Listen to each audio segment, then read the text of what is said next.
Всем снова привет, друзья! С вами, как всегда, я, Олег, майор полиции в отставке, диссидент и враг государства путинского.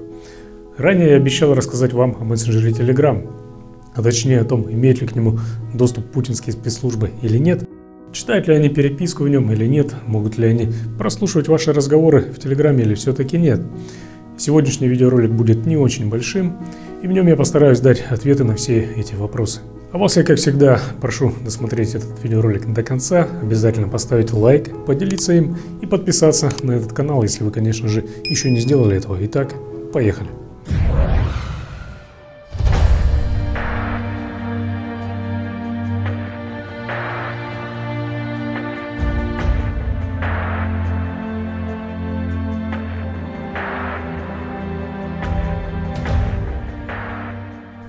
Итак, мессенджер Telegram – один из самых быстрых, ненагруженных и интуитивно понятных мессенджеров. И, наверное, единственный мессенджер, в котором существует возможность создавать публичные каналы. Telegram был создан Павлом Дуровым. И, кстати, идея создания Telegram пришла в голову Дурову в 2011 году, после того, как к нему домой вломились силовики. Именно тогда Дуров и понял, что необходимо создавать какое-то безопасное программное средство для общения. И уже в августе 2013 года появилась первая общедоступная версия Телеграма. Дуров со своим братом и командой начали активно развивать свое детище. А в 2015 году компания Google уже предлагала за Telegram $1 миллиард. Но уже в 2017 году появилось первое сообщение о возможном доступе ФСБ к архиву сообщений Телеграма. Об этом сообщил никто иной, как известный своими феноменальными возможностями получать инсайдерскую информацию профессор Валерий Соловей, ссылаясь на якобы свой источник в спецслужбах. Дуров тут же раскритиковал профессора и его фантастический дивный мир инсайдов, назвав информацию уткой. В данном случае я был на стороне Дурова. Отмечу сразу, что в то время я как раз работал в органах, и по моим данным, возможности получать доступ к сообщениям и тем более расшифровывать их у российских спецслужб не было. Спустя 3 месяца после этого команда Телеграма заявила, что не будет предоставлять информацию российским госорганам. Телеграм, как вы знаете, подвергался блокировкам, но не только в России. Первым блокировать Телеграм начал Китай еще в 2015 году, затем Иран, Афганистан, Оман, Пакистан и, наконец, Россия. В Китае, Иране и в некоторых других странах Telegram до сих пор заблокирован полностью, но где-то власти пошли на уступки и сняли блокировку. Здесь нужно отметить, что власти Китая уже давно требуют от владельцев различных интернет-сервисов хранить данные китайских пользователей на территории страны, то есть сервера размещать на территории Китая, чтобы иметь возможность получать доступ к информации о них. Telegram сразу отказал в этом Китаю. Это и стало одной из причин блокировки. Но давайте забудем про Китай, ведь нас больше интересует Россия. В первой половине 2017 года Роскомнадзор в лице Жарова, если помните такого, впервые публично предъявил претензии к Телеграму и к Павлу Дурову и потребовал для начала предоставить данные компании, которые необходимы для внесения ее в реестр организаторов распространения информации в сети. Дуров тактично послал Жарова и его ведомство. Затем Роскомнадзор вынес предупреждение Телеграму о возможной блокировке, намекнув на то, что мессенджер используют террористы, и потребовал предоставить ключи шифрования. В ответ на это Дуров назвал желание получить доступ к переписке граждан и дешифровать ее со стороны государства антиконституционными. Впоследствии Дуров все же предоставил регистрационные данные компании, но заявил, что не примет каких-либо дополнительных обязательств от спецслужб России. Начиная с 2017 года ФСБ постоянно требовала от Телеграма передать ключи шифрования. Но со слов Дурова это невозможно, поскольку ключи не хранятся якобы на серверах мессенджера и генерируются каждый раз новые на устройствах пользователей. В итоге весной 2018 года Роскомнадзор начал предпринимать первые попытки по блокировке Телеграма. К тому же с 1 июля 2018 года в России вступили в силу поправки так называемого пакета Яровой, которые обязывали провайдеров хранить записи телефонных сообщений и интернет-трафик их клиентов в течение полугода, а также хранить ключи для расшифровки переписки пользователей и предоставлять их ФСБ России по запросу. Руководство Telegram заявило, что Это требование технически невыполнимо, но ФСБ в своей настойчивости и нежелании понимать это фактически пыталась вынудить Telegram отказаться от оконечных ключей шифрования и внедрить универсальный ключ шифрования для всех переписок, что означало бы просто-напросто отсутствие вообще какой-либо защиты сообщений, то есть равносильно отсутствию шифрования как такового. Попытки заблокировать Telegram в России не увенчались успехом, так как благодаря внедрению новых программных возможностей в сам мессенджер его командой, он успешно обходил все блокировки. И в итоге в 2020 году власти России в качестве, наверное, жеста доброй воли провели перегруппировку роскомнадзоровских войск и перестали предпринимать дальнейшие попытки по блокировке мессенджера.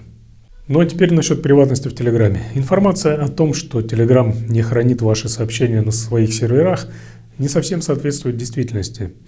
Это частично так, а частично нет. Дело в том, что сообщения обычных и групповых чатов Телеграма проходят через сервера Телеграма, где по утверждению команды мессенджера хранятся в зашифрованном виде. Это необходимо для того, чтобы вы могли получать доступ к этим сообщениям с любого вашего устройства. Они просто-напросто подгружаются из облака на ваше устройство, и вы видите все свои чаты. Ключи шифрования к таким сообщениям Telegram хранит на других серверах с другой юрисдикцией. То есть ваши зашифрованные сообщения и ключи дешифрования к ним сохраняются на физически разных серверах в географически разных точках. Это позволяет предотвратить возможный несанкционированный доступ к вашей переписке в случае, например, взлома сервера с вашими сообщениями, когда злоумышленник, будь то хакер или спецслужбы, получат доступ к зашифрованным сообщениям. Они просто не смогут их расшифровать без ключа. Другое дело – это секретные чаты. В таком случае все сообщения между пользователями не проходят через сервера Телеграма, а ключи шифрования и сами сообщения хранятся только на устройствах собеседников. То есть у вас и у вашего приятеля, с которым вы ведете переписку в секретном чате. Поэтому получить доступ к сообщениям секретного чата с другого устройства у вас не получится. Так же, как не получится получить к ним доступ администрации самого Телеграма и тем более спецслужбам. Теоретически, если, например, ФСБ получает доступ к серверу Телеграма с вашими сообщениями и одновременно к серверу Телеграма, на котором хранятся ключи шифрования, то гестаповцы без проблем могут расшифровать вашу переписку. Но важный момент здесь в том, что все сервера Телеграма, в отличие, например, от серверов ВК, к которым ФСБ, как я уже говорил ранее, имеет доступ, не находятся на территории России. И путинским спецслужбам невозможно получить к ним доступ. Рапорт капитана Центра от 17 июня 2022 года, который имеется, кстати, в моем уголовном деле, доказывает это. Следователь по особо важным делам Главного следственного управления Следственного комитета в целях, наверное, найти меня, поручил Центру то есть одному из подразделений путинского гестапо, установить мои IP-адреса и номера моих телефонов, с которых я администрирую свои соцсети, YouTube и Telegram-канал. В нем капитан после совещания с сотрудниками БСТМ, а это, я напомню, подразделение МВД, которое занимается специальными техническими мероприятиями вроде прослушки, контроля и тому подобным. Так вот, в рапорте капитан после совещания с БСТМ приходит к выводу, что получить требуемую информацию не представляется возможным ввиду того, что сервера указанных соцсетей, а также сервера мессенджера Telegram расположены за пределами России в разных странах. И сотрудничать с путинскими спецслужбами в рамках предоставления такой информации никто не хочет. Напомню еще раз, что на момент моей работы в органах возможности читать переписку Телеграма, в отличие, например, от Вайбера, чьи сервера частично расположены в России, у российских спецслужб не было. В пользу наличия проблем у путинских спецслужб с возможностью чтения переписки Телеграма говорит также еще один случай, который произошел со мной примерно год назад. 3 февраля 2022 года, глубокой ночью, когда все люди спят, спецслужбы пытались получить доступ к моему Telegram-аккаунту, то есть попросту взломать его. К тому времени мой телефон, я так полагаю, уже длительное время находился на прослушке, а незадолго до этого, кстати, я на своем канале опубликовал информацию о чистках в рядах МВД среди сотрудников, которые придерживаются оппозиционных настроений. Видимо, спецслужбы пытались вычислить моих информаторов. Тогда по причине того, что мой телефон прослушивался силовиками, они сумели перехватить СМС-сообщение с секретным кодом, который необходимо вводить для активации аккаунта на другом устройстве. Они ввели этот код, но споткнулись о так называемый облачный пароль, который также требовалось ввести после ввода секретного кода из СМС. В итоге доступа к аккаунту и к моей переписке они не получили. Этот случай говорит о двух важных вещах. Первое. Если бы путинские спецслужбы имели возможность читать переписку в Телеграме, то им бы не пришлось прибегать к попыткам взлома, например, моего аккаунта, для того, чтобы получить информацию о моей переписке. А мне известно еще о нескольких случаях, когда спецслужбы пытались взломать Телеграм-аккаунты оппозиционно настроенных граждан. И второе. Всегда используйте облачный пароль, то есть двухэтапную аутентификацию. Включите эту опцию в настройках, так как по умолчанию эта опция отключена. Необходимо, кстати, знать, что политика конфиденциальности Telegram гласит, что администрация мессенджера готова передавать правоохранительным органам данные о пользователях, которые причастны к терроризму, и будет делать это, но по надлежащим оформленным запросам при наличии постановления, то есть санкции суда. Но здесь также нужно отметить, что до настоящего времени Telegram пока ни разу не предоставил такой информации путинским органам. Подводя небольшой промежуточный итог, хочу сказать, что в истории с Телеграмом, конечно же, важное значение имеет так называемый человеческий фактор. Физически путинские спецслужбы не имеют доступа к серверам Телеграма с сообщениями и с ключами, но возможно ли, например, конфиденциальное сотрудничество кого-либо из администрации Телеграма со спецслужбами, в ходе которого, например, завербованные сотрудники мессенджера будут негласно передавать этим спецслужбам ключи и сообщения пользователей? Теоретически это, конечно же, возможно, но имеет ли это место на данный момент на самом деле? Думаю, что нет. Кроме того, как понимаю это я, одновременный доступ к серверам с перепиской и к серверам с ключами один и тот же человек иметь не может. Ну а Павел Дуров дал понять, что какое-либо конфиденциальное сотрудничество с российскими спецслужбами невозможно. Я не думаю, что успешно развивающийся крупный проект готов таким образом рисковать и смывать в унитаз всю свою репутацию.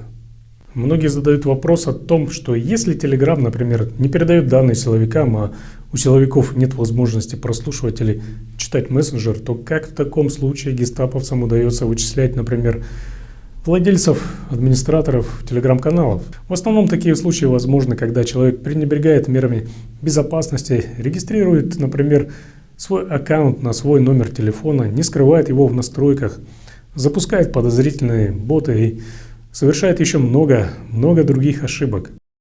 Например, вы должны знать, что в Telegram, так же как и в ВК или в Facebook, существуют ID, которые закрепляются за каждым аккаунтом и не меняются, даже если вы сменили номер телефона. Если вы однажды, например, зарегистрировали Telegram-аккаунт на свое имя, а затем поменяли номер телефона и имя пользователя в Telegram, то ID остается неизменным. Узнать свой ID в настройках Telegram не получится, но его легко можно узнать, воспользовавшись определенным ботом. Теоретически у репрессивных органов, например, может иметься база Telegram ID, интересующих их лиц, со старыми и новыми регистрационными данными, привязанными к ID, через которую можно пробить ваши данные по вашему ID. Далее это IP-адрес. Получить ваш IP-адрес может бот или фишинговая ссылка, по которой вы переходите из чата или из приватной переписки с подставным лицом. Далее, это может быть такая тайминг-атака, что ли. Когда, например, вам присылают файл определенного размера, вы его скачиваете в Телеграме. После этого органы анализируют интернет-трафик и находят тех пользователей, кто в известный им момент времени скачал известный им объем данных. Это сложно, но теоретически можно путем отсеивания и анализа. Далее, это, наверное, самый простой способ. Как вы знаете, почти все телеграм-каналы с большой аудиторией монетизируют свою деятельность, размещая у себя рекламу. За рекламу платят, а значит, деньги владельцу канала нужно как-то получить. Здесь репрессивные органы могут выдать себя за рекламодателя, который желает, например, разместить рекламу за деньги и попросит указать реквизиты для перевода денежных средств для оплаты рекламы. Если владелец телеграм-канала использует для получения денежных средств обычные банковские карты или электронные деньги, пусть даже эти счета не зарегистрированы на него, а зарегистрированы на других людей, то вычислить его вполне возможно. Отследить движение денежных средств в таких случаях особого труда не составит, но займет время. Сейчас подробности того, как можно это сделать, я рассказывать не буду, поскольку это отдельная тема, которая требует времени. Ну а если же владелец телеграм-канала использует счета и банковские карты, оформленные на свое имя, то здесь и так все понятно. Другое дело, если используется криптовалюта, но и то не все криптокошельки гарантируют вам анонимность. Еще один способ попасться – это если вы есть у кого-то в адресной книге и пишете в телеграм-чате, то этот кто-то видит вас в чате так, как вы записаны в его адресной книге. Кроме того, если вы регистрируете на себя новый аккаунт с тем же номером телефона, то вашим контактам приходит сообщение об этом. Далее, это звонки peer-to-peer, когда канал для звонка соединяет напрямую два устройства, минуя сервер Телеграма. В результате собеседник, который вывел вас на разговор, теоретически может узнать ваш реальный IP-адрес. Поэтому лучше отключать эту опцию в настройках Телеграма. Если вы пересылаете файлы через Telegram как файлы, то есть без обработки и без сжатия, то они могут сохранять важные метаданные, которые также позволят вывести органы на вас. И это, как говорится, еще не все.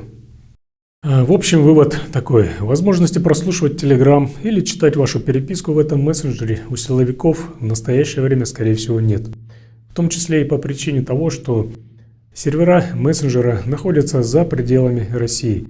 Иначе им бы не приходилось предпринимать попытки грубого взлома аккаунтов при поддержке ПТП, как, например, они пытались сделать это с моим аккаунтом.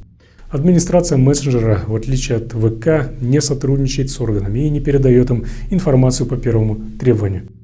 Проблемы с деанонимизацией создают сами пользователи, не зная принципы работы мессенджера и пренебрегая настройками безопасности. Далее я дам советы о том, какие меры безопасности необходимо соблюдать при использовании Telegram мессенджера. Итак, советы следующие. Первое. Регистрируйте свой аккаунт на анонимную сим-карту, которая никак не привязана ни к вам, ни к вашим родственникам, ни к вашим друзьям. В сети, кстати, много сервисов, которые предоставляют виртуальные телефонные номера для таких целей. Второе. Установите пароль приложению, а также, очень важно, установите двухэтапную аутентификацию или по-другому сделайте облачный пароль. Он будет требоваться каждый раз, когда в ваш аккаунт попытаются войти на другом устройстве, перехватив, например, SMS с Telegram-кодом. Третье. Периодически удаляйте и заново создавайте аккаунт в Телеграме. Так вы каждый раз будете получать новый ID, о котором я говорил. Четвертое. Отключите синхронизацию контактов и возможность видеть ваш номер другим пользователям. Пятое. Не ставьте на аватар свое фото. Шестое. Установите автоудаление в чатах. Седьмое.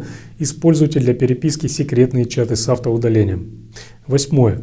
Отключите звонки peer-to-peer в настройках. Так все ваши звонки будут проходить через сервера Телеграма, и ваш реальный IP в таком случае не будет известен собеседнику. Девятое. Если у вас телеграм-канал и вы продаете рекламу на этом канале, принимайте платежи только в безопасной криптовалюте. Не светите своими платежными реквизитами. Десятое. Знайте, что в каждом оппозиционном чате сидят эшники, ФСБшники и прочие мудаки, поэтому не пишите сообщения в чатах с аккаунта, зарегистрированного на вас и на ваш номер телефона, который скомпрометирован. 11. Используйте VPN, так вы обезопасите свой интернет-трафик. 12. Не переходите по ссылкам, которые присылают вам в приватном чате незнакомые или сомнительной репутацией лица. Из важных советов это, пожалуй, все. Возможно, я что-то упустил, поэтому пишите свои вопросы в комментариях, и я постараюсь на них ответить.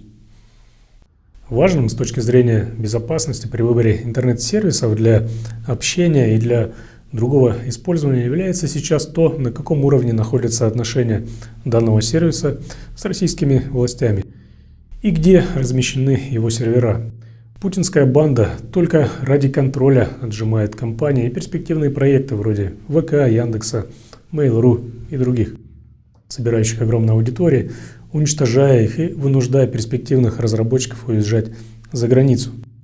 Такие компании в России никогда не станут лидерами на рынке мировой интернет-индустрии, и они никогда не будут пользоваться доверием, поскольку превращаются по сути в государственные структуры, которые отпугивают адекватных пользователей.